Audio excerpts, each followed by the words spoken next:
আমার মনে আছে আমি বলেছি, হে আল্লাহ, আমি জানি না আপনি আছেন কিনা, কিন্তু আমি বলছি আমি আমার জীবনধারা পাল্টাবো না। আমার জীবন অনেক ভালো চলছে। আপনি যদি আমার পরিবর্তন চান তাহলে আমাকে দেখাতে হবে। আমার মাথা থেকে আমার মস্তিষ্ক বের হয়ে আসছে। আমার মাথার পেছন দিকটা পুরোপুরি খোলা আছে, মানে ব্যাপারটা অবিশ্বাস্য। তো অ্যাম্বুলেন্স আসলো, আমি সেখানে বসেছিলাম। আমি জ্ঞান হারাইনি, আমি রাস্তার ধারেই বসেছিলাম। আমার মাথার উপর একটা কম্বল ছিল, আর তারপর সে আমার মাথার কম্বলটা তুললো আর মাথার আঘাতটা দেখল, আর সাথে সাথে তার গলার স্বর বদলে গেল।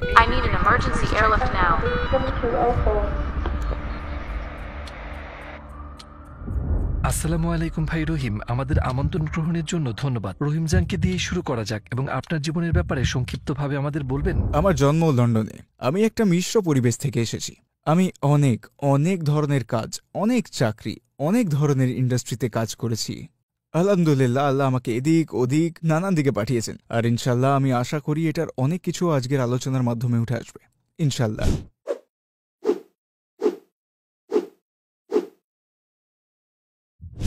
আপনার জীবন তখন কেমন ছিল? এই দিনগুলোতে আমার মনে হয় না আমি কোনো কিছুতেই বিশ্বাস করতাম। তো আমি বলবো আমরা বেশ সংস্কার মুক্তভাবেই বড় হয়েছি সত্যি। তো আমার বাবা উনি ইসলামে বিশ্বাস করতেন, কিন্তু উনি গতানুগতিক ইসলামে বিশ্বাস করতেন না। যেভাবে আমি এখন বুঝি ঠিক সেভাবেই আমি তখন বুঝতাম। আমার মা উনি প্রত্যক্ষভাবে ধর্মকে ঘৃণা করতেন। আসলে উনি একজন আইরিশ লোককে বিয়ে করেছিলেন, তারপর ডিভোর্স হয়ে যায়, আর তারা ক্যাথলিক ধারণায় ডিভোর্সের অনুমোদন দেয় না, তো তাকে ত্যায্য করা হয়েছিল। ক্যাথলিক বিশ্বাস অনুযায়ী বের করে দেওয়া হলো। আর তারপর যখন আমার বাবার সাথে সম্পর্ক শুরু হয়, লোকজন সেটা মেনে নেয় না। আর তারপর উনি ধার্মিক লোকদের দেখে ওদের ভণ্ড ভাবতেন, তাদেরকে সবসময় উপদেশ দিতে দেখতেন, চর্চা করতে না। তো আমরা এমন পরিবেশে বড় হয়ে উঠেছিলাম যেখানে ধর্ম বিশ্বাসের কোনো জায়গা ছিল না। তো আমাদেরকে শুধু ভালো চরিত্র অর্জনের শিক্ষা দেওয়া হয়েছিল, ভালো আচরণ, ভালো ব্যবহার, কিন্তু কোনো ধর্ম ছিল না। আর আমি এখন যখন ভাবি, এমনও সময় ছিল যখন আমি আল্লাহর অস্তিত্ব নিয়ে সন্দেহ করেছিলাম, বা আসলেই কোনো ধর্ম আছে কিনা। আমি একটু বিশ্বাস করতাম না যে কোনোভাবেই ধর্মচর্চা করতে হয়। তো আপনার তরুণ বয়সগুলোর ব্যাপারে আমাদের বলবেন। 18 বছর বয়স পর্যন্ত আমি সবেতে ফেল করছি। আমি আমার সব স্কুল পরীক্ষায় ফেল করছিলাম, আর আমি শুধুমাত্র মিউজিক বিজনেসে কাজ করতে চাইছিলাম, যেভাবেই হোক না কেন। আর আলহামদুলিল্লাহ একটা সুযোগও এলো।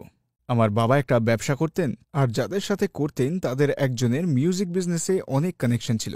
আমি তার সাথে কথা বললাম এবং বললাম, প্লিজ, আমি বললাম শুধু আমাকে কোনোভাবে ঢুকিয়ে দিন, শুধু দরজাটা দেখিয়ে দিন, বাকিটা আমি দেখে নেবো, শুধু ঢুকিয়ে দিন। তারপর কারোর সাথে কথা বলে সে ম্যানেজ করলো, আর আমি একটা মিউজিক প্রমোশন কোম্পানিতে কাজ শুরু করলাম। আমি খুব খুশি ছিলাম, মনে হচ্ছিল আমি পুরো পৃথিবী পেয়ে গেছি।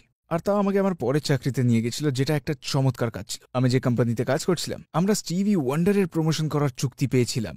আর প্রধান যে ব্যক্তি, প্রজেক্ট ম্যানেজার যিনি তা চালাচ্ছিলেন, আমাকে ফোন করলেন আর বললেন, তুমি কি তোমার এখনকার চাকরি ছেড়ে আমার সাথে কাজ করতে চাও? আর আমি বললাম, কাজটা কি তার উপর নির্ভর করে? আর সে বলল, আমরা যুক্তরাজ্যে মোটাউন রেকর্ড চালু করব। এটা স্বপ্ন সত্যি হওয়ার চেয়েও অসাধারণ ছিল।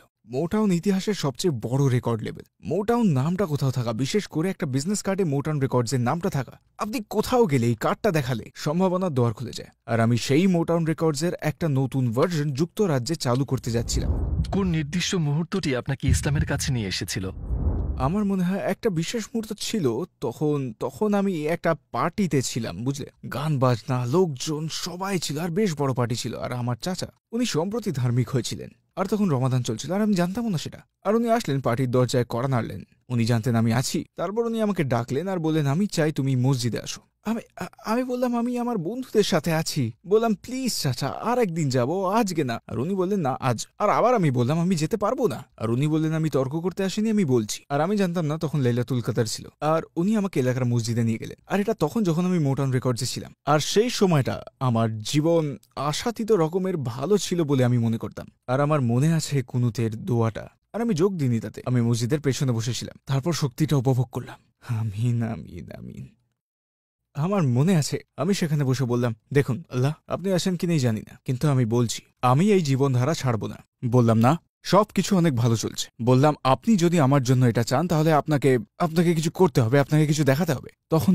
ঠিক তখন থেকে সবকিছু নিচে নামতে শুরু করলো, তারপর নামতেই থাকলো আর নামতেই থাকলো, যে পর্যন্ত না আমি সত্যি ভয় পেলাম যে আমি পাগল হয়ে যাচ্ছি। আমি ঠিকঠাক মতো চলতেও পারছিলাম না, আমি কাজ করতে পারছিলাম না, কিছুই করতে পারছিলাম না। আমার সম্পর্ক নষ্ট হয়ে যাচ্ছিল, সব কিছু খারাপ হয়ে গেল, আর আমার কাজও গেল, সব খারাপ হচ্ছিল। আর সত্যি তখন আমি একটা বেঞ্চে পড়ে গেলাম, যা আমাকে একটা ব্রেকডাউনের দিকে ঠেলে দিল। আমি হারিয়ে গেছিলাম। আর মনে আছে একদিন আমার এক কাজিন, সে আমাকে নিয়ে আবার একই জিনিস করলো। সে আমার সেই চাচার ছেলে যে আমাকে মসজিদ নিয়ে গেছিল, সে আমাকে একজনের সাথে দেখা করাতে নিয়ে গেল, একটা ইমামের সাথে। আর আমার মনে আছে সেই ইমামটি আমাকে বারবার একই কথা বলছিলেন। উনি বলতে লাগলেন, কোনো নির্দেশনা ছাড়াই ভ্রমণ করছো তুমি। আর আমি অনুভব করলাম যে আমি চলছি, কিন্তু আমি জানি না আমি কোথায় যাচ্ছি। আমি জানতাম না জীবনের উদ্দেশ্য কি, আমি জানতাম না কোন জিনিসটা গুরুত্বপূর্ণ। মনে পড়ে একদিন ডিউটিরত অবস্থায় আমি ঘুমিয়ে গিয়েছিলাম। আমি চেয়ারেই ঘুমিয়ে গেছিলাম। মনে পড়ে ঘুম থেকে ওঠার পর, আরে ভাই, কি যে অনুভব করেছিলাম বলে বোঝাতে পারবো না। মনে হচ্ছিল যে আমি মহাজগতের মাঝে ভাসছি, শুধুই মহাশূন্যে। আমি জানতাম না আমি কে, আমি জানতাম না আমি কোথায় যাচ্ছি, আমি জানতাম না কি হচ্ছে।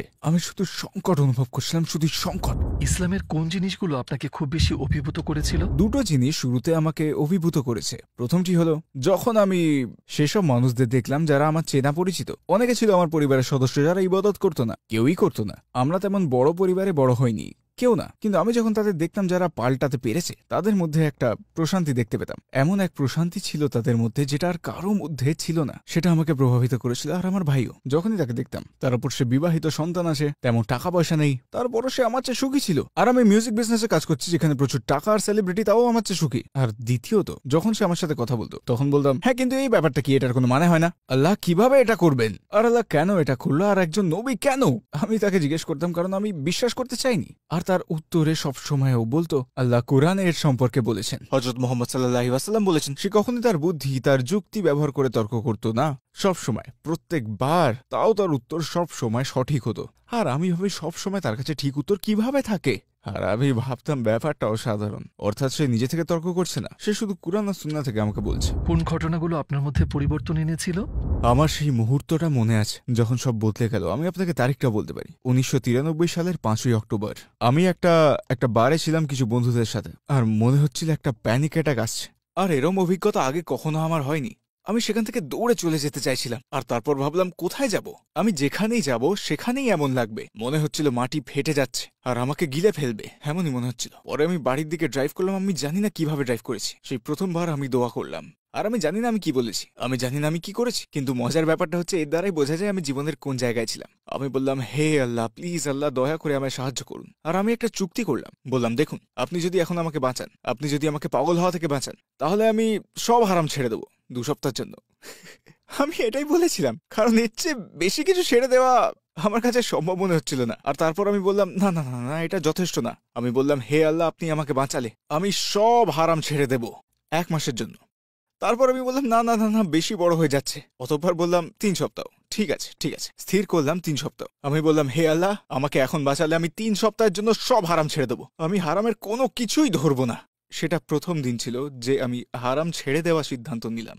আর অবশ্যই 3 সপ্তাহ পর আমার অবস্থা খারাপ ছিল, আমি তখনও ভালো হতে পারিনি। তো তারপর আমি বললাম, আমি বলতে শুরু করলাম, কারণ এই সময় আমি দোয়া করা শুরু করে দিয়েছি। আর আমি কোরআনও খুলেছি। আমার মনে আছে কোরআন যখন প্রথম খুললাম, আমার মনে আছে অবশ্যই এখনো পর্যন্ত আমার জীবনের সবচেয়ে গুরুত্বপূর্ণ আয়াতগুলোর একটি ছিল, ফাইন্না মাআল উসরি ইউসরান, ইন্না মাআল উসরি ইউসরা। অতঃপর যে কষ্টের মধ্যে দিয়ে আপনি যাচ্ছেন তা শেষ হয়ে যাবে, তা শেষ হয়ে যাবে। আর আমার মনে আছে আমি সেটাই ধরেছিলাম, আঁকড়ে ধরেছিলাম। আমার সবকিছু দিয়ে আমি ধরে রেখেছিলাম। ভেবেছিলাম হয়তো এই কষ্টের পরেই সব সহজ হয়ে যাবে। কোন বিষয়টি আপনাকে বিশ্বাস করিয়েছিল যে ইসলাম শতভাগ সত্য? আমি আপনাকে সত্যি কথাটাই বলবো। আমার মনে হয় যদি আপনি ভিন্ন ভিন্ন ধর্মতে ও আদর্শ নিয়ে বেড়ে ওঠেন, যেমনটা আমরা করেছিলাম, আর এখনো আমার ভাই সে একজন সংশয়বাদী, হয়তো নাস্তিক, আমার বোন বৌদ্ধ, আর আমার শ্বশুর হলো ইহুদি, আমার শাশুড়ি ছিলেন নাস্তিক। অর্থাৎ আমার পরিবারের অনেক কাছের লোকগুলো, আমার পরিবারের বেশিরভাগই ধার্মিক নন, আর আমার খুব কাছের বন্ধুরাও এমনই। কিন্তু আমার মতে বিশ্বাসের পথে যাত্রাটা অবারিত। এটা বারবার প্রমাণিত হবে এবং শয়তান সবসময় কানে সন্দেহ ঢোকাবে। তো আমি সত্যিটাই বলবো যে আমার যাত্রাটা সহজ ছিল না। এটা একেবারেই সোজা সোজা, একদম সোজা ছিল না। আমার ইমান উঠেছে, নেমেছে, আবার উঠেছে, আবার নেমেছে, আর মাঝে মাঝে কিছু দুঃসময়ও এসছে। তখন আমি চিন্তিত ছিলাম যে আমি ইসলামের সঠিক পথটা অনুসরণ করছি তো, বা এত ধার্মিক হওয়ার কি কোনো দরকার আছে, বা হয়তো ছোট পাপগুলো তেমন খারাপ নয়, হয়তো বা সবসময় আমাদের কোরআনের কথাটা ভাবতে হবেই। পবিত্র কোরআন কিভাবে কিভাবে এই গ্রন্থটা আসলো, কিভাবে এই চমৎকার জিনিসটা আমরা হাতে ধরতে পারছি, এটা কিভাবে সম্ভব যে হযরত মুহাম্মদ সাল্লাল্লাহু আলাইহি ওয়াসাল্লাম, মানে তিনি লিখতে পারতেন না, পড়তে পারতেন না, তার কোনো শিক্ষা ছিল না, এটা কিভাবে সম্ভব যে তিনি এমন সব জিনিস তিনি পূর্বেই অনুমান করেছিলেন যা এত বছর পর বছর ধরে সত্যি প্রমাণিত হচ্ছে? এটা কিভাবে সম্ভব? তাই প্রত্যেকবার যে জিনিসটা আমাকে ফিরিয়ে আনে সেটা হলো আল কোরআন, এতে কোনো সন্দেহ নেই। আর যতই আমরা কোরআনকে জানি ততই আমরা বিজ্ঞান, গণিত আর কম্পিউটারের বিষয়ে আরো জানতে পেরে যাই। আমরা যতই এটা বিশ্লেষণ করব ততই চমৎকার, ততই অলৌকিক বিষয়গুলো কোরআন থেকে বেরোয়। তো যতবারই শয়তান আসে এই আয়াতটি আমি বলে থাকি, আউযু বিল্লাহি মিনাশ শাইতানির রাজিম। শেষ কোন জিনিসগুলো ছেড়ে দিতে হয়েছিল যখন আপনি পরিপূর্ণ একজন মুসলিম হলেন? সত্যি বলতে আমি যে সম্পর্কটায় জড়িত ছিলাম ঠিক সেই সময় তা ভেঙে ফেলার সিদ্ধান্ত নিলাম আর বাড়ি ফিরে বাবা মার সাথে থাকবো ভাবলাম। এটাই সেই মুহূর্ত ছিল, কারণ ততদিনে আমি সলাত আদায় করা শুরু করেছি, আমি রোজা রাখছিলাম, বেশিরভাগ হারাম ছেড়ে দিয়েছিলাম, কিন্তু তখনও সম্পর্কে ছিলাম। আর আমার মনে আছে আমি বলেছি যে আমি পারবো না, আমি উঠে ফজর পড়ে আমি আবার বিছানায় যেতে পারবো না, মানে আমি একেবারেই পারবো না। মানে আমার মাথায় বড় নিয়ন সাইনবোর্ডগুলোর মতো জ্বলজ্বল করে আমায় বলছিল, তুমি এটা করতে পারো না, তুমি ওটা করতে পারো না, এটাও করতে পারো না। কিন্তু তখনও সেটা করছি, তবে আমার মাথায় এটাই চলছে। ওটা খুব স্পষ্ট ইঙ্গিত দিচ্ছিল আর আমি না দেখার চেষ্টা করছিলাম, কিন্তু ব্যাপারটা খুব স্পষ্ট ছিল। তারপর আমি 100% নিশ্চিত হয়ে ইসলামের মাঝে আমি আমার পথ খুঁজতে থাকি। আর কোনো হারাম ছিল না, ওগুলো আমি ছেড়ে দিয়েছি। আর এটাই আমার জন্য একটা পথ নির্দেশক মুহূর্ত ছিল। আপনার পরিবার আর কাছের মানুষদের প্রতিক্রিয়া কেমন ছিল এই এত কিছু নিয়ে? আমার বাবা খুব চিন্তিত ছিলেন। উনি ইসলাম নিয়ে চিন্তিত নন, কিন্তু উনি চিন্তিত যে আমি গোঁড়া হয়ে যাচ্ছি। আমার মায়ের কাছে এটা অনেক বড় একটা ব্যাপার ছিল, অনেক বড় ব্যাপার, আর এটা আমাদের সম্পর্ককে অনেক প্রভাবিত করে। আমার মায়ের মন ভেঙে গিয়েছিল, আর সেটা হয়েছিল তার ধার্মিক মানুষদের সাথে থাকার কারণে। তারা মুসলিম, খ্রিস্টান বা যেই ধর্মের হোক না কেন, উনি ভেঙে পড়েছিলেন। উনি প্রায় যখন মুসলিমদের সাথে দেখা করতেন তারা খুব খারাপ ব্যবহার করত, আর ওনার খুব মন খারাপ হয়ে যেত। উনি আমার উপর চেঁচামেচি করতেন, উনি বলতেন আমি পাগল হয়ে যাচ্ছি, আর আমি জীবনের একটা দুর্বল মুহূর্তে আছি, আর লোকজন আমার থেকে সুবিধা ভোগ করছে। উনি আমাকে সলাত আদায় করতে দেখলেও সব সময় মন খারাপ করতেন, এমনকি আমাকে কারোর প্রতি আসসালামু আলাইকুম বলতে শুনলেও বলতেন যে তুমি পাগল হয়ে গেছো। তিনি দীর্ঘ সময় পর্যন্ত মন খারাপ করেছিলেন। তো আপনার মায়ের সাথে আপনার সম্পর্ক কেমন হয়েছিল? উনি কি ওনার মতামত বদলে সময়ের সাথে সাথে ইসলামের কাছে আসতে পেরেছিলেন? এটা আমার জীবনের বড় ধরনের একটা অলৌকিক ঘটনা। চিরকাল আমার মায়ের হৃদয়ে কিছু একটা ছিল যেটা ধর্ম, বিশ্বাস, এমনকি ধার্মিক লোকজনের বিরুদ্ধে, আর সেটা আসলে বদলায়নি। 15 বছর পরেও না, আমি যখন নামাজ পড়তাম আর উনি সেখানে হেঁটে যাওয়ার সময় এমনটা করতেন। কিন্তু উনি অসুস্থ হয়ে পড়েন, সেটা ক্যান্সার ছিল, তার ক্যান্সার হয়েছিল। আর এটা একটা কাকতালীয় ঘটনা ছিল, সত্যি কাকতালীয় ঘটনা। আমি হাসপাতালে তার সাথে দেখা করতে গেলাম, আর তখন শুধু উনি আর আমি ছিলাম। তারপর ডাক্তার দুঃসংবাদ নিয়ে আসলেন। উনি আসলেন, মায়ের হাত ধরলেন আর বললেন একটা খারাপ খবর আছে, ঠিক এইভাবে। আর মা ওনার দিকে তাকে জিজ্ঞেস করলেন কতদিন, আর উনি বললেন এটা ঠিক বলতে পারছি না। আমি সেখানে বসেছিলাম, আসলে আমরা মাস নয় সপ্তাহের কথা বলছি। এটা খুব বেদনাদায়ক ছিল। আমি আমার মাকে বলতে পারছি না আল্লাহ তোমায় ক্ষমা করবেন, আমি আমার মাকে বলতে পারছি না পরের জীবনটা আলহামদুলিল্লাহ, আমি মাকে বলতে পারছি না আল্লাহ তোমাকে সবরের প্রতিদান দেবে। আমি কিছুই বলতে পারছি না, কারণ উনি বিশ্বাসই করেন না। কি বলবো আমি বললাম আমাদের সংস্কৃতিতে একটা প্রথা আছে যেখানে আমরা বিশ্বাস করি যে আমরা সবাই পথিক। আমি বললাম এই জীবনে আমরা একটা গাছের নিচে বসছি আর একটু আরাম করছি, আর এক সময় আমরা সবাই উঠে পড়বো আর আবার যাত্রা শুরু করব আমাদের পরবর্তী গন্তব্যে। উনি আমার দিকে তাকালেন আর বললেন কথাটা ভালো বলেছ। আর এই কথাটা তাকে ছুঁয়ে গেল তার মনের মধ্যে। তারপর পরের ঘটনাটা ঘটলো, মাশাল্লাহ। আমার কাজিন যার সাথে আমার ঘনিষ্ঠ সম্পর্ক আছে, সে একটা ইমেল পাঠালো, কারণ উনি তার কাছে মায়ের মতো ছিলেন। আর আপনি ইমেলের নিচে ছোট্ট একটা ট্যাগলাইন দিতে পারেন। সে তখন একটা উক্তি পাঠালো একজন কবি ও লেখক, নোবেল বিজয়ী লেখক জর্জ বার্নার্ড শয়ের। আর আমার মা জর্জ বার্নার্ড শকে খুব পছন্দ করতেন, উনি সবসময় তার উক্তি বলতে থাকতেন। মেলের শেষে জর্জ বার্নার্ড শ হযরত মুহাম্মদ সাল্লাল্লাহু আলাইহি ওয়াসাল্লামের ব্যাপারে লিখেছিলেন। তিনি বলেছিলেন, কোনো ব্যক্তি যদি পৃথিবীর সকল সমস্যা দূর করতে পারে, তিনি মানবতার রক্ষক মোহাম্মদ ছাড়া আর কেউ নন।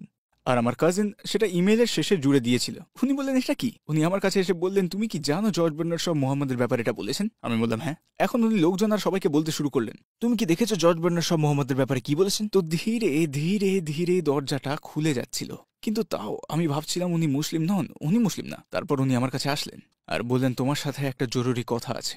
উনি বললেন, দেখো আমি তোমার ভাই আর বোনকে বলেছি যখন আমি মারা যাব আমি চাই আমাকে দাহ করা হোক, এটাই আমার ইচ্ছা। আর বললেন, আমি জানি তোমার শুনতে কষ্ট হবে। আমি বললাম কোনো সমস্যা নেই, তোমার যা ইচ্ছা। বললাম কিন্তু দাঁড়াও, বললাম একটু যুক্তি দিয়ে ভেবে দেখেছো যে কি হতে পারে? বললেন কি বলছো? বললেন দেখো, আমি বললাম যদি তুমি আমাদের বাড়িতে মারা যাও, যা আশা করছি এখানে শেষ নিঃশ্বাস ত্যাগ করো। আমি বললাম কয়েকজন অচেনা লোক এসে তোমাকে নিয়ে যাবে। বললেন কারা এরা?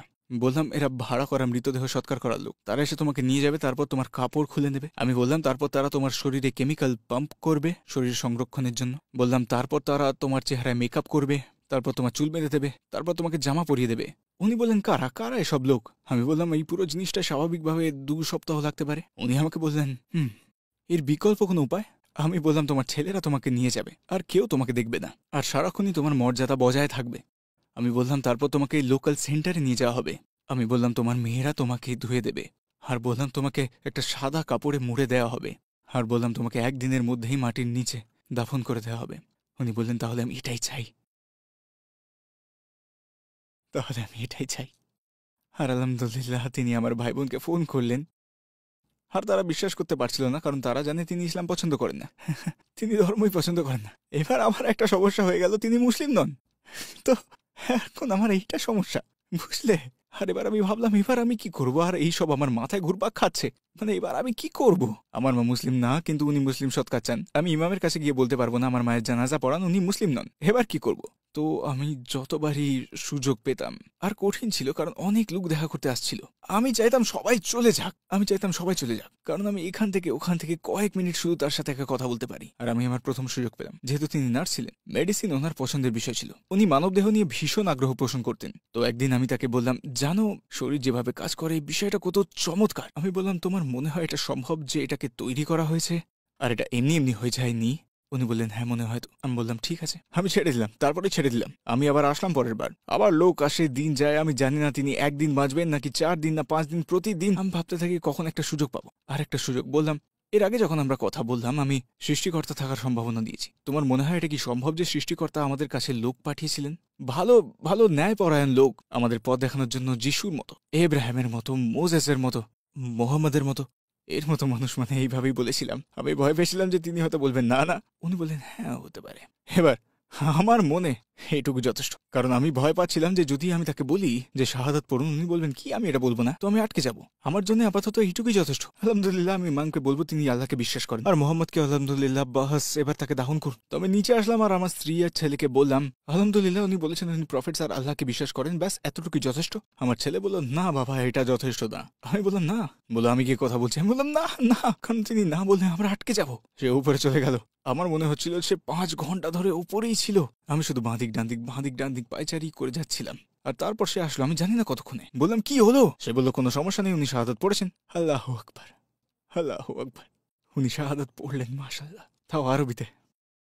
আলহামদুলিল্লাহ, আমার জীবনের সবচেয়ে বড় অলৌকিক বিষয়টা। আর ওনাকে আলহামদুলিল্লাহ মুসলিম কবরস্থানেই দফন করা হয়েছে, আলহামদুলিল্লাহ। আসসালামু আলাইকুম প্রিয় ভাই ও বোনেরা, আমরা দেখেছি যে আমাদের দর্শকদের 80% মানুষজন আমাদের চ্যানেলে সাবস্ক্রাইব করেননি। আপনারা যেমনটি জানেন আমরা একটি অলাভজনক প্রতিষ্ঠান, আর আমরা আমাদের কোনো ভিডিওতে বিজ্ঞাপন চালাই না। আমাদের লক্ষ্যই হলো শুধু সত্যকে প্রচার করা। কাজটা ছোট হতে পারে, কিন্তু ইনশাল্লাহ অনেকের জন্য এটি পথ চলার সহায়ক হবে। এখন সাবস্ক্রাইব বাটনে ক্লিক করুন এবং একসাথে পথ চলি অনন্তকালের দিকে। আপনার সবচেয়ে বড় চ্যালেঞ্জটি কি ছিল, যেটা আপনি একজন প্র্যাকটিসিং মুসলিম হওয়ার পর মুখোমুখি হয়েছিলেন? আমার জন্য সবচেয়ে বড় সমস্যা ছিল, আমি জানতাম আমি মিউজিক বিজনেসে ফিরে যেতে পারবো না। ওটা আমার স্বপ্ন ছিল, ওটাই আমার জীবন, ওটাই আমার পেশা ছিল। এটাই একমাত্র জিনিস যেটা আমি পারতাম, আর কিচ্ছু জানতাম না। আমি কোনো চাকরি ছিল না। আমি পিৎজা ডেলিভারি কিছু কাজ করেছি অবশ্য, আমি পিৎজা ডেলিভারি করতাম আর ট্যাক্সি চালাতাম, এইসবই করে বেড়াতাম। আমার একমাত্র বলার মতো কাজ এই মিউজিক বিজনেসই ছিল। আমি তখন বুঝে গিয়েছিলাম যে আমি সেখানে ফিরে যেতে পারবো না, কারণ আমার বেশিরভাগ কাজই নাইট ক্লাবে ছিল। আমি একভাবে ফিরে যেতে ভয়ও পাচ্ছিলাম, আমি ফিরে যাওয়ার ভয় পাচ্ছিলাম, কারণ আমি জানতাম আমার জন্য হয় এটা না হয় ওটা, আর আমি যদি সেখানে ফিরে যাই আমার ইসলাম শেষ, আমি জানতাম। আর এটা আমার জন্য সবচেয়ে কঠিন কাজ ছিল। আমায় আবার শুরু করতে হয়েছিল কোনো যোগ্যতা আর কোনো অভিজ্ঞতা ছাড়াই। আমাকে নতুন ক্যারিয়ার খুঁজতে হয়েছিল, একটা নতুন পথ, আর ওটা কঠিন ছিল। অনেক সময় পর্যন্ত সেটা কঠিন ছিল, আমি জানতাম না আমি কি করব। ইসলামের আগে আপনার জীবনের উদ্দেশ্য কি ছিল, আর ইসলামের পরে কি হলো? জীবনের উদ্দেশ্য ইসলামের আগে কোনো উদ্দেশ্য ছিল না। যেমনটা সেই ইমাম বলেছিলেন, কোনো গন্তব্য ছাড়া যাত্রা করছি। আপনি শুধু আছেন, আপনি অন্য প্রাণীর চেয়ে আলাদা নন। প্রাণীরা কি করে? একটা পশুর ক্ষুধা লাগছে, খাচ্ছে। একটা পশু বাথরুমে যেতে চাইছে, বাথরুমে যাচ্ছে। পশুরা ভয় পাচ্ছে, দৌড়ে পালাচ্ছে। তার রাগ পাচ্ছে, চিৎকার করছে। শুধু নাফসের প্রতি সাড়া দিচ্ছে সে, প্রবৃত্তির ডাকে সাড়া দিচ্ছে সে। এসব একটা পশু করে থাকে। আলহামদুলিল্লাহ, এভাবে আল্লাহ তাদের সৃষ্টি করেছে, কোনো সমস্যা নেই। হেদায়েত ছাড়া আমরা এভাবেই চলে থাকি। আমরা শুধু যেই তাড়না আসছে তাতেই সাড়া দিচ্ছি। আমি আমার জীবনে শুধু এটাই করেছি, সুখকে তাড়া করছিলাম, আনন্দকে তাড়া করছিলাম, আমার পরিবেশের প্রতি সাড়া দিচ্ছিলাম, আশেপাশের কথায় সাড়া দিচ্ছিলাম। আলহামদুলিল্লাহ, ইসলামের সাথে আপনার একটা চিরস্থায়ী দৃষ্টিভঙ্গি আছে। এটা আমি কিভাবে বাথরুমে যাব সে পদ্ধতিকেও প্রভাবিত করে। আমার একটা উদ্দেশ্য আছে। আমি কিভাবে টেবিলের সামনে চেয়ারে বসবো সেই পদ্ধতিতেও আমার একটা উদ্দেশ্য আছে। আমি কি ভদ্রভাবে বসছি, আমি কি কাউকে বিরক্ত করছি, আমি কি ডান হাত দিয়ে খাবো। আপনার একটা উদ্দেশ্য আছে, পথ আছে, আর একটা অর্থ আছে যেটা নাফসের থেকে আসছে না, এটা প্রতিবোধ থেকে আসছে, নির্দেশনা থেকে আসছে। এমন কোনো অসাধারণ অভিজ্ঞতা আছে যে আপনার মনে হয়েছে আপনার আল্লাহর সাথে একটা বিশেষ সম্পর্ক আছে, বিশেষ করে তার কাছে আশ্রয় পাচ্ছেন? হ্যাঁ, আলহামদুলিল্লাহ। আমি যা বেছে নিয়েছিলাম তার থেকে নয়, আল্লাহর সহায়তা থেকে আলহামদুলিল্লাহ আমি অনেক মুসলিম চ্যারিটিতে কাজ করার সৌভাগ্য অর্জন করেছি। আমি সবসময় সাদাকাহের নিয়মিত দেখতে পাই। আমি একটা চ্যারিটি ডিনারে ছিলাম, আর সেই ডিনার একটা বিশেষ কারণের জন্য অনুদান সংগ্রহ করছিল। পরে বলবো কারণটা কি ছিল। আমি ভেবেছিলাম নির্দিষ্ট পরিমাণ একটা টাকা দেবো, ওইভাবেই প্রস্তুতি নিয়ে এসেছিলাম। আমি জানতাম এটা চ্যারিটি ডিনার ছিল। দিয়ে আমার স্ত্রীকে বললাম যে দেখো, এটা বেশ অন্যরকম একটা ব্যাপার। চিন্তা করো, আমরা একজনকে বাঁচালাম আসলে এই জিনিসটা, আর আমরা কেবল একজনকে বাঁচাচ্ছি। আমি বললাম চলো আরো দিই। সে বললো ঠিক আছে আরো দিই। আর আমরা যতটুকু দেওয়ার নিহত করেছিলাম তার চেয়ে 6 গুণ বেশি দিয়েছিলাম। কিছুদিন পর আমি একটা ট্রিপের উদ্দেশ্যে রওনা দিচ্ছিলাম। আমরা কিছু ফিল্মিং করেছি আর কিছু চ্যারিটির কাজ করেছি এই নিউজিল্যান্ড আর অস্ট্রেলিয়াতে। নিউজিল্যান্ড থেকে আসার আগে আমাদের একদিন ফাঁকা ছিল, সেদিন আমরা ঘুরে বেরিয়েছি। আমরা চমৎকার কিছু গুহা দেখলাম, ওগুলো মাহরি গুহা ছিল। আমরা সেখান থেকে ফিরে আসছিলাম, আর তখন একটা অ্যাক্সিডেন্ট হলো। আমি গাড়ি থেকে ছিটকে বেরোলাম, দরজা খুলে গিয়েছিল আর আমি ছিটকে বের হয়ে গেলাম 100 কিলোমিটার প্রতি ঘন্টা গতিবেগে। আর প্রথম যে জিনিসটা মাটিতে লাগলো সেটা আমার মাথা। আমার মস্তিষ্ক আমার মাথা থেকে বেরিয়ে যাচ্ছিল। আমার মাথার পেছন দিকটা পুরো খুলে গিয়েছিল, একদম খোলা। মানে এটা অকল্পনীয়, কারণ আমি রাস্তা দিয়ে লাফিয়ে পড়েছিলাম। আর আমার মনে আছে যখন নার্স আর অ্যাম্বুলেন্স আসলো, আমি শুধু বসেছিলাম। আমি তখনও জ্ঞান হারাইনি, আমি রাস্তার ধারেই বসেছিলাম। আমার মাথার উপর একটা কম্বল ছিল, আর আমার মনে আছে সে প্রথমে আমার পিঠের টুকু সরালো, আর আমার পিঠের চামড়া পুরোই ছিলে গেছিল। অন্য নার্সের মতোই সে পরিবেশ হালকা করার চেষ্টা করছিল, বলল যে ও এটা তো লাগবে। আর তারপর সে আমার মাথার কম্বলটা তুললো আর আমার মাথার আঘাতটা দেখলো, আর সাথে সাথে তার গলার স্বর বদলে গেল। সে বললো আমার জরুরি এয়ারলিফট লাগবে, আমাদের হেলিকপ্টার এয়ারলিফট লাগবে এক্ষুনি। রাস্তার পাশে মাথায় একজন গুরুতর আঘাত পেয়েছে, আমার এয়ারলিফট লাগবে। আর তারা হেলিকপ্টার পাঠালো আর আমাকে হেলিকপ্টারে নিয়ে যাওয়া হলো। দুর্ঘটনার মুহূর্ত থেকেই আল্লাহ জানেন যে আমি ঠিক ছিলাম, আমার হৃদয় ঠিক ছিল। যেই ডাক্তারের সাথে আমি দেখা করেছি সবাই একই কথা বললো। তারা বললো তুমি খুব অলৌকিকভাবে বেঁচে গেছো। যখন আমি হাসপাতালে ছিলাম তখন তারা ব্রেন ড্যামেজ হয়েছে কিনা দেখছিল, কিচ্ছু ছিল না, কোনো ধরনের ব্রেন ড্যামেজ ছিলই না। আর আমি মনে মনে 100% জানতাম যে কেন এই অবিশ্বাস্য জিনিসটা হয়েছিল। কারণ সেই চ্যারিটি ডিনারটা আমি নিউজিল্যান্ড আর অস্ট্রেলিয়ায় আসার ঠিক কয়েকদিন আগেই হয়েছিল, গাজাবাসীদের অর্থ সহায়তার জন্য। তখন ছিল 2014 সাল। আর আপনার নিশ্চয়ই মনে আছে 2014 গাজার হামলা। আর এই অনুদান করা হচ্ছিল ব্রেন প্রেশার সেন্সারের জন্য, গাজাবাসীদের ব্রেন ড্যামেজ থেকে রক্ষা করার জন্য। যখন তাদের ব্রেন ইঞ্জুরি হতো, সেই অনুদান এটার জন্যই ছিল, সেটা তাদের রক্ষা করার জন্য। আর আমি আমার স্ত্রীকে বলেছিলাম চিন্তা করো আমরা যদি একজনকে ব্রেন ড্যামেজ থেকে বাঁচাই। আলহামদুলিল্লাহ, আমি জানতাম, আমি 100% জানতাম যে আমার অনুদান আমাকে বাঁচিয়েছে। আলহামদুলিল্লাহ, সেটা আমার সাদাকা ছিল। রাসূল সাল্লাল্লাহু আলাইহি ওয়াসাল্লামের কোন গুণটি আপনাকে সবচেয়ে প্রভাবিত করেছে? সত্যি বলতে দুটো জিনিস। তিনি যদি চাইতেন তিনি রাজার মতো থাকতে পারতেন, তাকে বাঁচতে দেওয়া হয়েছিল। উনি চাইলে দাউদ আলী সালাম আর সুলেমান আলী সালামের মতো রাজা হতে পারতেন, প্রাসাদে থাকতে পারতেন, আর পুরো দুনিয়ার সমস্ত সম্পদের মালিক হতে পারতেন। আর তিনি সেসবের পরেও হাবিবুল্লাহ হতে পারতেন। এটা তার ব্যক্তিগত বৈশিষ্ট্য ছিল যে তার দুনিয়ার প্রতি কোনো ভালোবাসা বা টান একটুও ছিল না। তার যা থাকতো তিনি দিয়ে দিতেন। আল্লাহর রাসূল আল্লাহর কাছে দোয়া করতেন দারিদ্র থাকার জন্য, মিসকিনদের সাথে থাকার জন্য। আর তিনি বলেছিলেন আমি এই জীবনে তাদের সাথে থাকবো আর পরের জীবনেও। সুবহানাল্লাহ, কি অনন্ত চরিত্র! এটার কোনো তুলনা হতে পারে? সুবহানাল্লাহ। আর তার দয়া, তার মানবতা, তার করুণা, এটা কিভাবে সম্ভব? যে ব্যক্তি আপনার উপর আবর্জনা ফেলছে আর আপনি তার স্বাস্থ্য নিয়ে চিন্তা করছেন। সে মহিলা আপনার উপর ময়লা ফেলছে আর আপনি তার ভালো মন্দ, তার স্বাস্থ্য নিয়ে চিন্তিত। এটা কোনো মানুষের হৃদয়ে থাকা কিভাবে সম্ভব? এতটা গভীর দয়া, এতটা সংবেদনা, এটা কিভাবে সম্ভব যে যখন আপনার প্রাণ প্রিয় আত্মীয় স্বজন, আপনার কাছের মানুষদের, আপনার প্রিয় বন্ধুদের অত্যাচার করা হচ্ছে, মেরে ফেলা হচ্ছে, এটা কিভাবে সম্ভব যে আপনার মনে কোনো জিঘাংসা নেই, যে আপনি সবাইকে ক্ষমা করে দিচ্ছেন? সুবহানাল্লাহ, এতটা দয়া, এতটা হৃদয়ের কোমলতা, সুবহানাল্লাহ। এখন কি ধরনের প্রজেক্টে কাজ করছেন?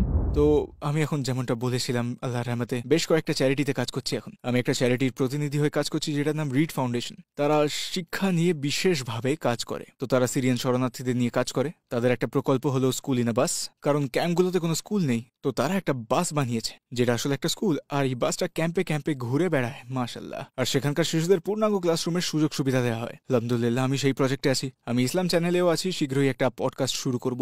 তো আলহামদুলিল্লাহ আমি খুব উদ্গ্রীব আছি, কারণ আমরা সেটা কেমন কি হবে এসব নিয়ে কাজ করছি। আর একটা সম্ভাবনা আছে একটা সিরা অডিও বুক রূপান্তর করাবো। তো যুক্তরাজ্যে একটা বই লেখা হয়েছে ইংরেজিতে, দ্য সিম্পল সিরা নামে। এটা একটা অধার্মিক মানুষ বা যারা চর্চা কম করে তাদের লেভেলের, বা যারা সিরার ব্যাপারে বেশি কিছু জানে না, তো তারা একটা অডিও বুক করছে, আর তারা আমাকে সেই বইটা ন্যারেট করার একজন হিসেবে নিতে চাইছেন। ইনশাল্লাহ আমি সেই প্রজেক্টের জন্য উৎসাহিত। আলহামদুলিল্লাহ। আপনার শেষ মন্তব্য হিসেবে কি বলতে চান? আলহামদুলিল্লাহ আমি আসলে একটা উপদেশ দিতে চাই সবার আগে, আর বিশেষ করে নিজেকে। বারবার মূল জিনিসগুলো অনুশীলন করুন। হযরত মুহাম্মদ সাল্লাল্লাহু আলাইহি ওয়াসাল্লামের জীবন থেকে আমাদের অনুপ্রেরণা নেওয়া উচিত। এসব দেখে যে তিনি কিভাবে কি করতেন, কিভাবে তিনি সন্তানদের দেখাশোনা করতেন, তার পরিবার, তার স্ত্রীদের প্রতি আচরণ কেমন ছিল তার, আমরা তার উদাহরণ থেকে অনেক কিছু শিখতে পারি। আর আমরা সেটা আপনি শিখবো না, আমাদের পড়াশোনা করতে হবে, শিখতে হবে, আপনাকে পড়তে হবে, আপনাকে শ্রম দিতে হবে আল্লাহর কাছে যাওয়ার জন্য, সাল্লাল্লাহু আলাইহি ওয়াসাল্লামের কাছে যাওয়ার জন্য। আর তখন আল্লাহ দৌড়ে আমাদের কাছে আসবেন। আর এটা সত্যি আমার জীবনের অভিজ্ঞতা থেকে বলছি, প্রত্যেকবার আপনি আল্লাহর উদ্দেশ্যে ছোট্ট একটা ধাপ নেবেন আর আল্লাহ আপনার কাছে দৌড়ে চলে আসবেন। আর দুর্যোগের সময়গুলো এগুলোই ব্লেসিং। আল্লাহ আপনাকে ছোট্ট করে ধাক্কা দিচ্ছেন আর বলছেন চলে এসো, চলে এসো। আর আমি সবচেয়ে বড় যে জিনিসটা দেখি তরুণদের মধ্যে, সেটা হলো শয়তানের ধোঁকা। কারণ আমার গার্লফ্রেন্ড আছে, বা আমি গাঁজা স্মোক করি, বা আমি মদ পান করি, বা আমি নাইট ক্লাবে যাই, বা আমি তাহলে ইসলাম আমার জন্য নয়। আমি পারবো না, পূর্ণ বিশ্বাস থাকলে আমি এগুলো করতে পারবো না। এটা একটা মিথ্যে, কেউ ভুলের ঊর্ধ্বে নয়। সত্যি বলতে ইসলাম পাপীদের জন্যই, যারা হারিয়ে গেছে ইসলাম তাদের জন্য, যার কিছু নেই এটা তাদের জন্য, এটা এমন মানুষের জন্য যারা ভাবে তাদের আর কোনো আশা নেই, তাদের জন্য হচ্ছে ইসলাম। আল্লাহ সব সময় আছেন। তো আপনি যদি সব না করতে পারেন, কিছুই না করে থাকবেন না, অল্প কিছু করুন, যাই করুন দরজা খোলা রাখবেন, এক কদমও যদি নিতে হয় নেবেন, পদক্ষেপ নিতে থাকুন ইনশাআল্লাহ, আর আল্লাহ সব সহজ করে দেবেন।